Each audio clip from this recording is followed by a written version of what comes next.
Back to our channel. Last கிளாஸில் நியூட்டன்ஸோட first லா பார்த்துருந்தோம். 10th கிளாஸ் ஃபஸ்ட் யூனிட்டில் இருந்து இப்போ நம்ம பார்த்துட்ருக்கோம். இன்றைக்கி அதில் லாஸ்ட்டாக கம்ப்ளீட் பண்ணோம்ல, டவ் சார் கியூ அப்படின்னு சொல்லிட்டு ஒன்று பார்த்தோம்ல, அதோட ஃபார்முலா என்னது? Tau is equal to F into D. ஓகேயா? அதோட அப்ளிகேஷன்ஸ்லேருந்து இன்றைக்கி Newton's second law, Newton's third law, அதெல்லாம் இன்றைக்கி பார்க்க போகிறோம். Application of torque examples some கொடுத்துருக்காங்க. ஃபஸ்ட்டு வந்து gears. Gear is a circular wheel with teeth around its rim. நீங்கள் வந்து வீல் பார்த்துருக்கீங்களா? அதில் வந்து அதோட எண்டிங்கில் டீத் மாதிரி ஒன்று இருக்கும். It helps to change the speed of rotation of a wheel by changing torque and helps the transmit power. இது எதுக்காக அந்த ஒரு டீத் மாதிரி நிறைய வச்சுருப்பாங்க, சுற்றி இருக்கும் தானே அந்த வீலில். அது எதுக்காக வச்சுருக்காங்கன்னா, அது டேர்ன் ஆகும்போது, அது மூவ் ஆகும்போது அதோட ஸ்பீடை கண்ட்ரோல் பண்ணுறதுக்காக அது அதில் வச்சுருக்காங்க. செகண்ட் எக்ஸாம்பிள் சீசா நம்ம எல்லாருக்குமே தெரியும், நம்ம எல்லாருமே மோஸ்ட்டாக ப்ளே பண்ணியிருப்போம். Since there is a difference in the height of the person sitting on it, the heavier person lifts the lighter person. இப்போ இந்த ரெண்டு பக்கமுத்துலேயும் 2 பேர் இருப்பாங்க. ஒரு ஆள் வெயிட் அதிகமாக இருந்தாங்கன்னா இன்னொரு ஆளை ஈஸியாக தூக்க முடியும். வெயிட் கம்மியாக இருக்கிற ஆள் வெயிட் அதிகமாக இருக்கிற ஆளை கொஞ்சம் மெதுவாக தான் தூக்குறாங்க. இதான் என்ன சொல்கிறாங்க, when the heavier person comes closer to the pivot point, the distance of the line of action of the force decreases. அப்போது எடை அதிகமாக இருக்கிறவங்க கொஞ்சம் முன்னாடி மூவ் ஆகும்போது அந்த ஃபோர்ஸ் டிஸ்டன்ஸ் கம்மியாகி அந்த டர்வ் என்னது கம்மியாகுது. ஓகே, டிக்ரீஸ் ஆகுது. It causes less amount of torque to act on it. This enables the lighter person to lift the heavier person. இதனால தான் எடை குறைவாக இருக்கிற நபரும் என்ன செய்ய முடியும், எடை அதிகமாக இருக்கிற நபரையும் தூக்க முடியுது. புரிஞ்சா? Third steering wheel. Steering wheel நமக்கு தெரியும். A small steering wheel enables you to maneuver a car easily by transferring a torque to the wheels with less effort. இந்த பெரிய வண்டியில் ஒரு 4 வீல் தான் இருக்கும். அந்த 4 வீலையும் ஒரு சின்ன ஸ்டியரிங் என்ன பண்ணுது, கண்ட்ரோல் பண்ணுது. அது அதோட டைரெக்ஷன் மாற்றுறதுக்கு, அதோட ஸ்பீடை மாற்றுறதுக்கு எல்லாத்துக்குமே என்னது, இந்த சின்ன ஸ்டியரிங் தான் என்ன செய்யுது, கண்ட்ரோல் பண்ணுது. இப்போ இந்த principle of moments. When a number of like or line-like parallel forces act on a rigid body and the body is in equilibrium, then the algebraic sum of the moments in the clockwise direction is equal to the algebraic sum of the moments in the anti-clockwise direction. ஒரு equal ரேஞ்சில் இருக்கக்கூடிய ஒரு திங்ஸுக்கு மேலே நம்ம same இல்லைனா same டைரக்ஷனில் இருக்கிற ஃபோர்ஸை இல்லைனா ஆப்போசிட்டாக இருக்கிற ஃபோர்ஸை அப்ளை பண்ணும்போது அதோட கிளாக் வைஸும் ஆன்டி கிளாக் வைஸும் சேமாக இருக்கும். இல்லைனா இந்த சமநிலைன்னு சொல்லுவாங்க, சரி, equilibrium-ஆக இருக்கக்கூடிய. In other words, at equilibrium, the algebraic sum of the moments of all the individual forces about any point is equal to 0. இப்போ equilibrium-ஆக இருக்கும்போது அந்த algebraic sum of moment எல்லா ஃபோர்ஸும் equilibrium-ஆக இருக்கும்போது அதில் கொடுக்கக்கூடிய எல்லா ஃபோர்ஸோட சம்மேஷன் 0வாக இருக்கும். அதான் சொல்லியாங்க. இப்போ இங்கே ஒரு ஃபோர்ஸ் கொடுத்துருக்காங்க, இங்கே ஒரு Pங்கிறது equilibrium-ஆக இருக்குது பார்த்தீங்களா. F1 ஃபோர்ஸ் கொடுக்குறாங்க, F2 ஃபோர்ஸ் கொடுக்குறாங்க, D1 D2 கொடுக்குறாங்க. ஆன்டி கிளாக் வைஸ் மூமெண்ட்டும் கிளாக் வைஸ் மூமெண்ட்டும் ஈக்குவலாக இருக்கும். அவ்வளோதான். இந்த illustration given 1.5, the force F1 produces anti-clockwise rotation and distance D1 from the point pivot P, and the force F2 produces clockwise rotation at a distance D2 from the point of pivot P. The principle of momentum can be written as moment in clockwise direction equal to moment in anti-clockwise direction. Already moment என்ன பார்த்தோம் நம்ம, FD. moment is equal to FD. அப்போ clock இங்கே F1 D1 equal to FD D2. Okay, இவ்வளோ தான் Newton's first law. Now let us see Newton's second law of motion. According to this law, the force acting on a body is directly proportional to the rate of change of linear momentum of the body and the change in momentum takes place in the direction of the force. இதெல்லாம் என்ன சொல்கிறது அப்படின்னா, ஒரு திங்ஸுக்கு மேலே நம்ம ஒரு force கொடுக்கும்போது அது வந்து என்ன பண்ணால் directly proportional to the rate of change of linear momentum. அது லீனியர் மொமெண்டத்துக்கு நேராக இருக்கும். நேர் தகவல்னா rate of change of linear momentum.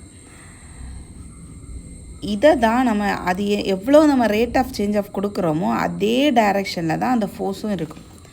இதை தான் நம்ம என்ன சொல்லலாம், நியூட்டன் செகண்ட் லான்னு சொல்கிறோம். This law helps us to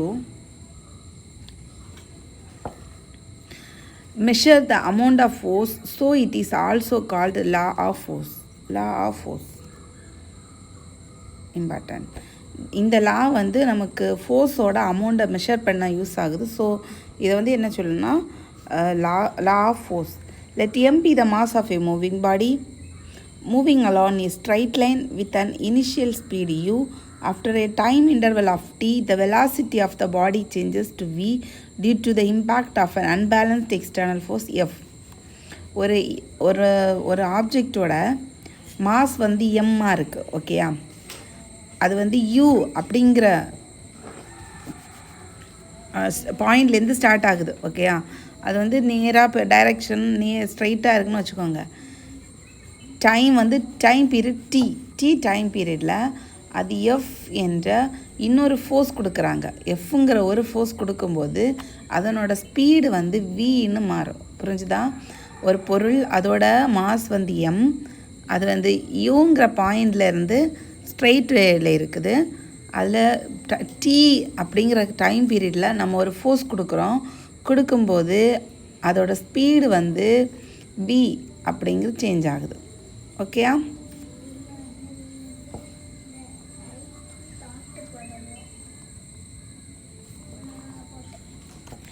அப்போது இதில் வந்து initial moment of the body PI equal to MU, final momentum of the body PF equal to MV. First ஸ்டார்டிங்கில் எப்படி மூமெண்டம் எப்படி இருக்குது எம்யூனும், ஃபைனலில் எம்வின்னு ஆயிட்டு. Change them in momentum, change in momentum கண்டுபிடிக்கும் போது delta P equal to PF minus PI.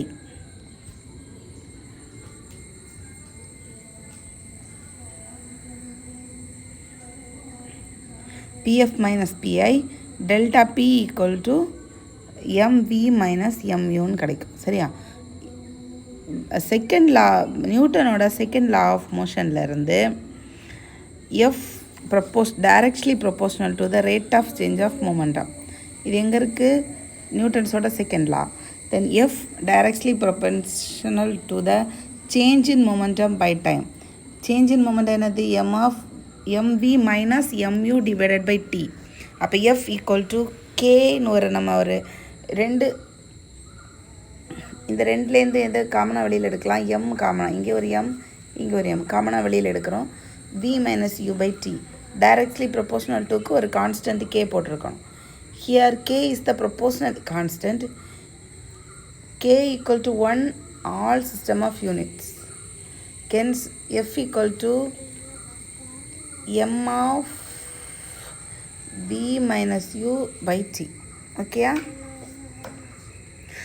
Since acceleration change equal to change in velocity, acceleration equal to change in velocity time per time, a equal to அப்போ acceleration is equal to a equal to change in velocity என்னது v minus u by time வந்து t. Hence we have f is equal to m into a. இதில் a தான் என்ன பண்ணுறோம்?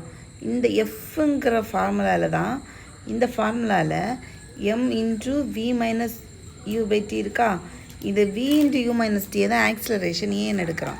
அப்போது நமக்கு என்ன ஃபார்முலா கிடைக்குது? F equal to MA. இதில் எம்னா என்னது? மாஸ், ஏன்னா acceleration. No external force is required to maintain the motion of a body moving uniform velocity.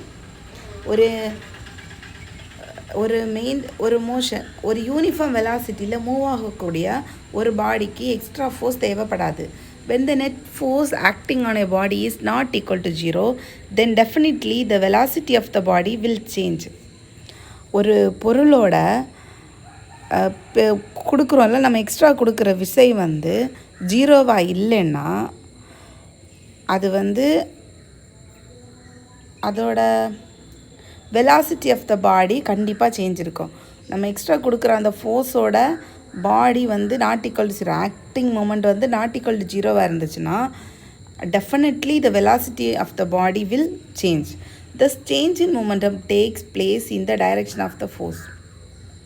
இந்த சேஞ்ச் தான் அதோட டைரக்ஷன்லேயோ மொமெண்டத்துலேயோ என்ன செய்யும், சேஞ்ச் ஆகும். The change may take place either magnitude or in direction or in both. இந்த changes வந்து எங்கெல்லாம் change ஆகுனா அதோட மேக்னிடியூட்லேயும் டைரக்ஷன்லேயும், இல்லைனா ரெண்டுலேயுமே மாற்ற டைரக்ஷனும் மேக்னிடியூடுமே சேஞ்ச் ஆகும். ஒன்றே மேக்னிடியூட் சேஞ்ச் ஆகும், இல்லைனா டைரக்ஷன் சேஞ்ச் ஆகும், இல்லைனா ரெண்டுமே சேஞ்ச் ஆகக்கூடிய சான்சஸ் இருக்குது. Force is required to produce the acceleration of a body. Force வந்து ஒரு பாடியோட ஆக்சிலரேஷன் ப்ரொடியூஸ் பண்ணுறதுக்கு இது ஃபோர்ஸ் வந்து கண்டிப்பாக தேவை.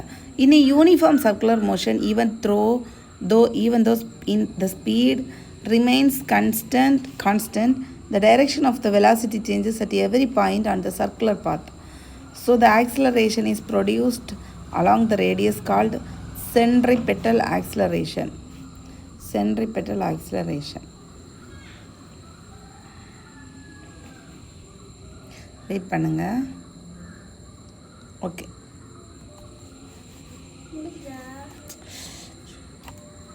இந்த ஃபோர்ஸ் வந்து ஒரு ஆக்சிலரேஷனை உருவாக்குது நமக்குள்ளாடி. இந்த uniform circular motion even though த ஸ்பீடு ரிமைன்ஸ் கான்ஸ்டன்ட், அதோட ஸ்பீடு வந்து கான்ஸ்டண்ட்டாக இருந்துச்சுன்னா டைரக்ஷன் ஆஃப் வெலாசிட்டி வந்து சேஞ்ச் ஆகும். ஒவ்வொரு பாயிண்ட்டுக்கும் சேஞ்ச் ஆகும், அதோட பாத்தில் வந்து ஒவ்வொரு பாயிண்ட்டுக்கும் சேஞ்ச் ஆகும். So the acceleration is produced along the radius called. அதில் ப்ரொடியூஸ் பண்ணுற ஆக்சிலரேஷனோட அந்த ரேடியஸ் தான் சென்ட்ரிபெட்டல் ஆக்சிலரேஷன். அந்த ரேடியஸில் ப்ரொடியூஸ் ஆகிற ஆக்சிலரேஷனோட அளவு தான் centripetal acceleration. The force which produces this acceleration is called centripetal force about which you have learn in 9th class. இது வந்து நம்ம 9thலேயே நீங்கள் ஏற்கனவே படிச்சிருப்பீங்க இந்த சென்ட்ரிபெட்டல் ஃபோர்ஸ் பற்றி. அதான் இங்கே மென்ஷன் பண்ணி கொடுத்துருக்காங்க.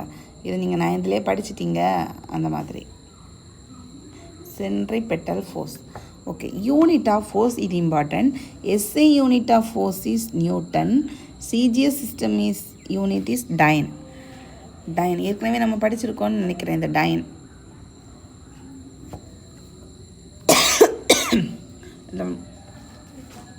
the amount of definition of 1 Newton n. Okay, 1 Newton அப்படின்னா என்னென்னா the amount of force required for a body of mass 1 kg produce an acceleration of 1 m s power 2 1 Newton is equal to 1 kilograms meter per second.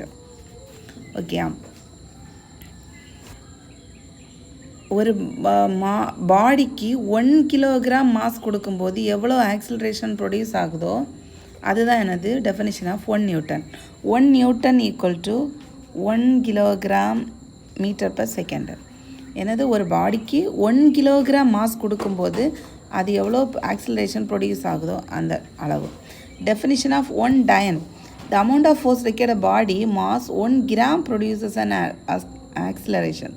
ஒரு பாடி 1 gram mass produce பண்ணுறதுக்கு எவ்வளோ acceleration தேவையோ அதை தான் வந்து நம்ம என்ன செய்யோம், அதுதான் நம்ம என்ன சொல்கிறோம், 1 dyne. 1 dyne equal to 1 kilogram metre per second.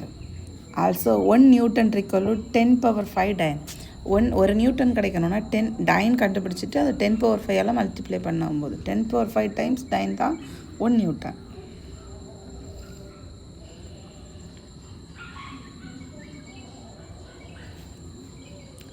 Then unit force. Unit force, the amount of force required to produce an acceleration of 1 meter per second in a body of mass 1 kg is called unit force.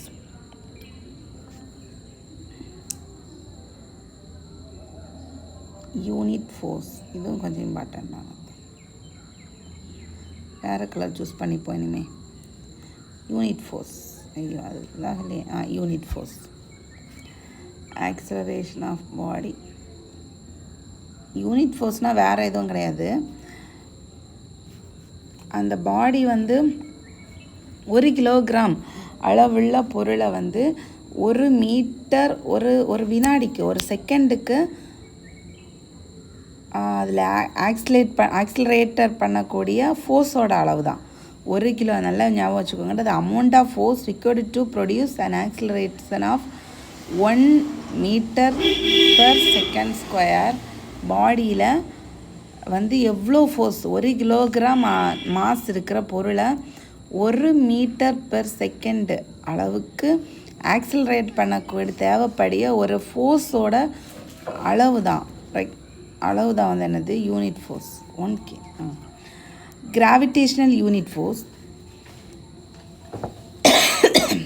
In the SI system of units, gravitational unit of force is kilogram force represented by kg, kilogram அப்படி represent பண்ணுறாங்க. F இந்த SI சிஸ்டத்தில் வந்து gravitational unit ஃபோர்ஸை வந்து kilogram ஃபோர்ஸ்னும்,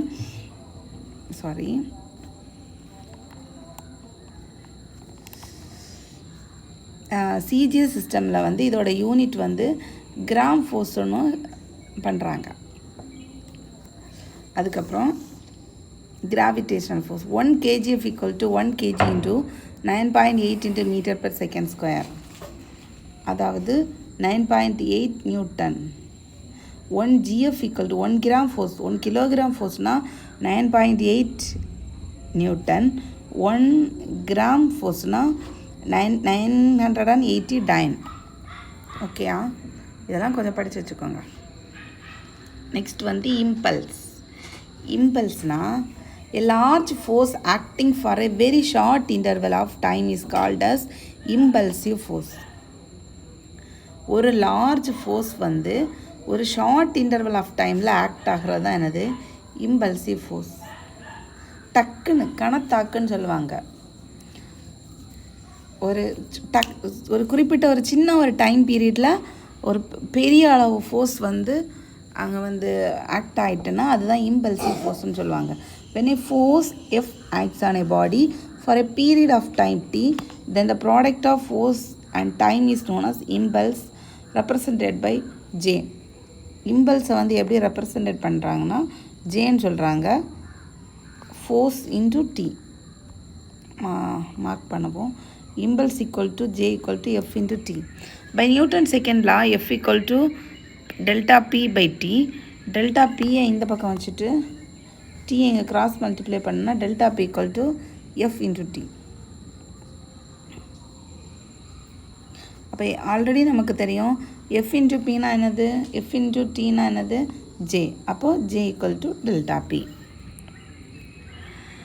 Impulse is also equal to the magnitude of change in momentum. magnitude of change in momentumத்துக்கு ஈக்குவலாக இருக்கும். Impulse வந்து ஈக்குவலாக இருக்கும்.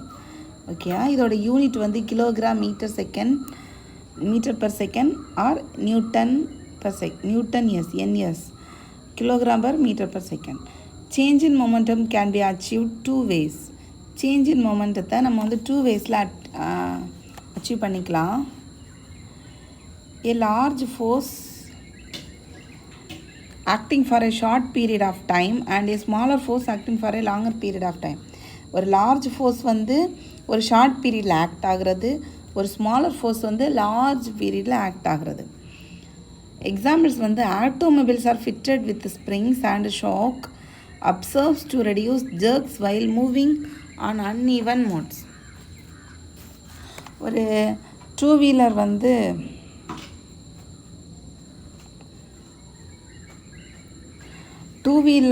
ஓட்டுறதுக்கு வந்து அதில் வந்து என்னது ஸ்ப்ரிங்ஸ் எல்லாம் மாட்டியிருப்பாங்க தானே, சாக்கு ஸ்ப்ரிங்ஸ் எல்லாம். எதுக்காகனா அந்த மூவை வந்து அன்ஈவன் ரோட்ஸ்லேயும் அது மூவிங் கரெக்டாக போகணும், அதுக்காக மாட்டியிருப்பாங்க. In cricket a fielder pulls back his hand while catching the ball. Cricket விளையாட்டில் ரொம்ப ஃபோர்ஸாக வர்ற பால் பிடிக்கிறதுக்கு அவங்க வந்து கிரிக்கெட்டர்ஸ் வந்து என்ன பண்ணியிருப்பாங்க, ஆனால் அவங்க ஹேண்டை பின்னாடி இழுத்து அதில் வந்து அது அந்த ஃபோர்ஸாக வர்றதுக்கு இன்னும் டைம் கொடுக்குறாங்க. அப்போ அதோட ஃபோர்ஸ் கொஞ்சம் கம்மியாகும். ஸோ நமக்கு இன்னும் ஈஸியாக பிடிக்கும்போது பிடிக்கலாம். He experience a smaller force for a longer interval of time to catch the ball resulting in a lesser impulse of his hand. அது கொஞ்சம் நேரம் அதை லீஸ் பண்ணிவிட்டு தென் கேட்ச் பிடிப்பாங்க. அதுதான் சொல்கிறாங்க.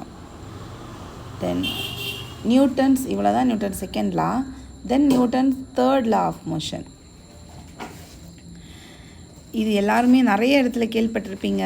Newton's third law states that for every action there is an equal and opposite reaction. There is an equal and opposite reaction. They always act on two different bodies.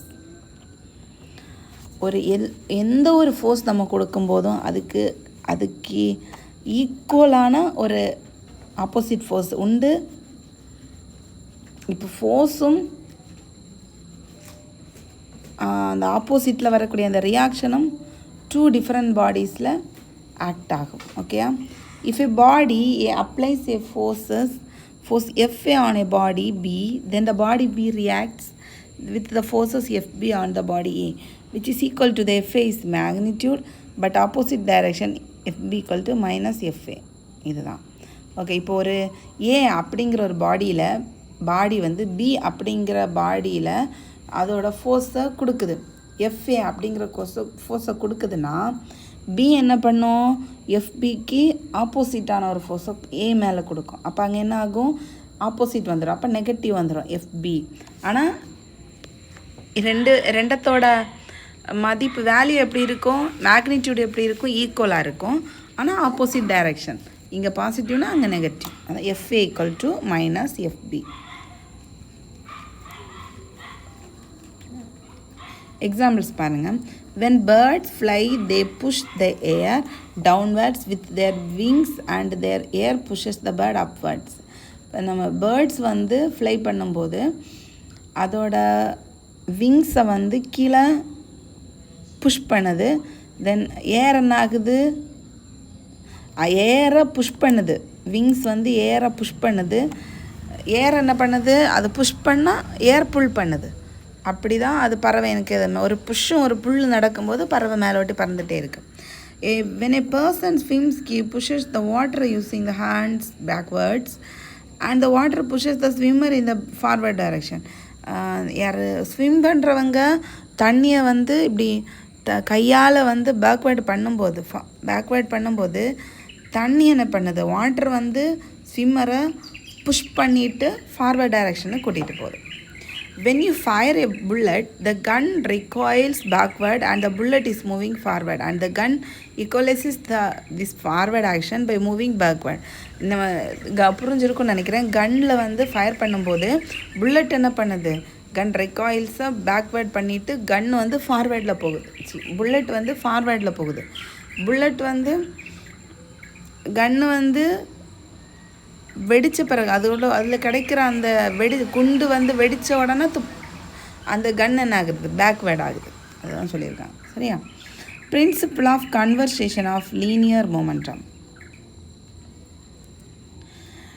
There is no change in the linear momentum of system of bodies as long as no net external force act on them. ஒரு external force நம்ம கொடுக்காத வரைக்கும் அந்த பாடி மேலே இருக்கக்கூடிய linear momentum வந்து change ஆகாது. ஓகேயா?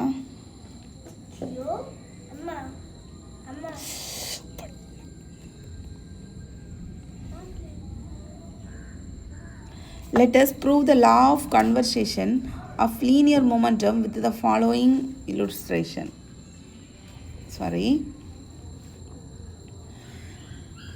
இதை வந்து ப்ரூவ் பண்ண போகிறோம். பார்த்தீங்களா? m1 m2 m1 m2 m1 m2. Let two bodies A and B having masses m1 and m2. ஏபிங்கிற ரெண்டு பாடி இருக்குது.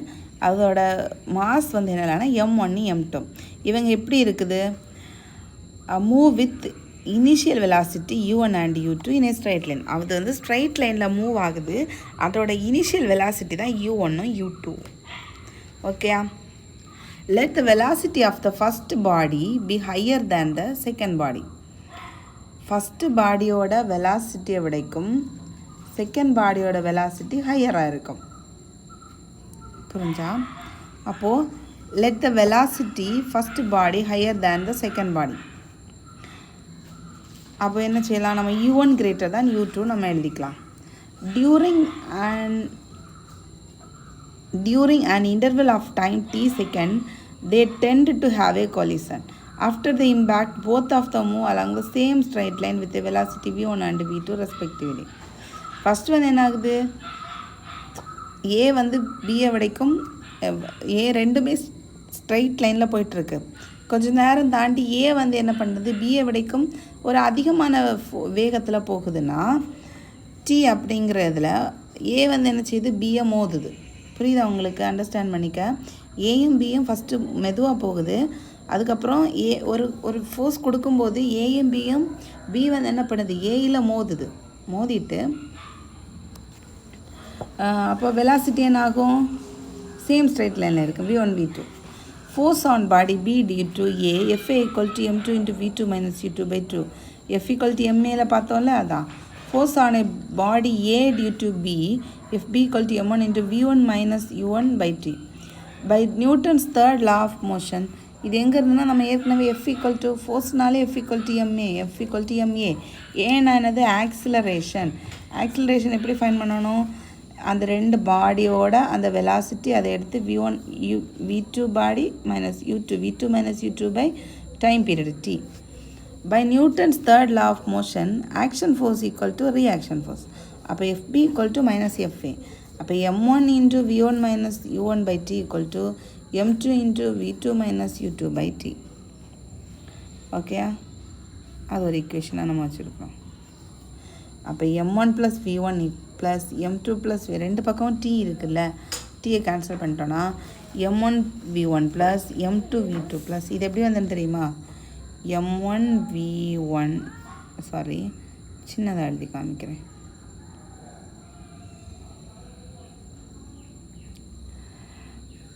இப்போ இங்கே என்ன இருக்குது?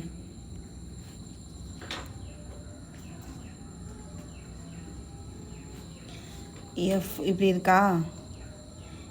m1 v1 m1 உள்ளாடி மல்டிப்ளை பண்ணும்போது m1 v1 minus m1 u1 by t equal to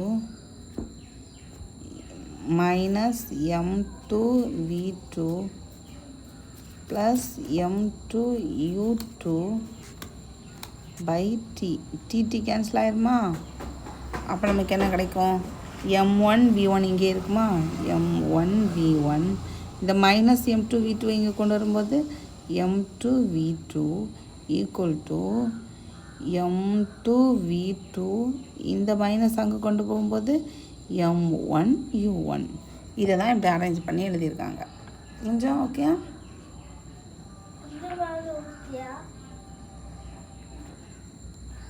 ஐயோ, இது எப்படி மாற்றுறது?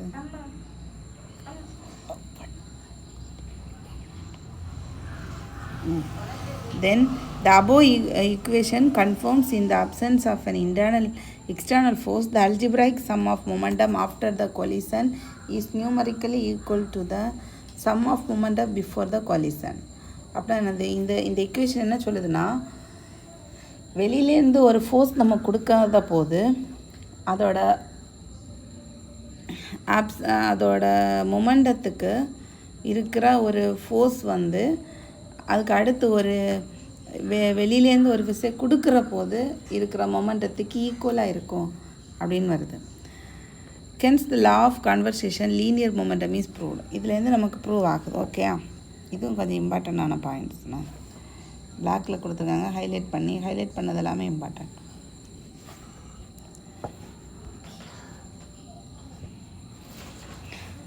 இனி வந்து ராக்கெட் ப்ரொப்பல்ஷன்.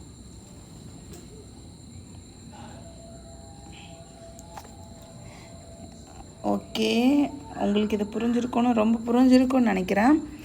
நாளைக்கு அடுத்த கிளாஸில் பார்க்கலாம். 1.9லேருந்து ராக்கெட் ப்ரொப்போல்ஷன்லேருந்து அடுத்த கிளாஸில் பார்க்கலாம். நோட்ஸ் வந்து எடுத்துக்கோங்க. உங்களுக்கு எப்படி புரியுதோ அந்த மாதிரி நோட்ஸ் எடுத்து வச்சுக்கோங்க. ஓகேயா? தேங்க்ஸ். நெக்ஸ்ட் வீடியோவில் பார்க்கலாம்.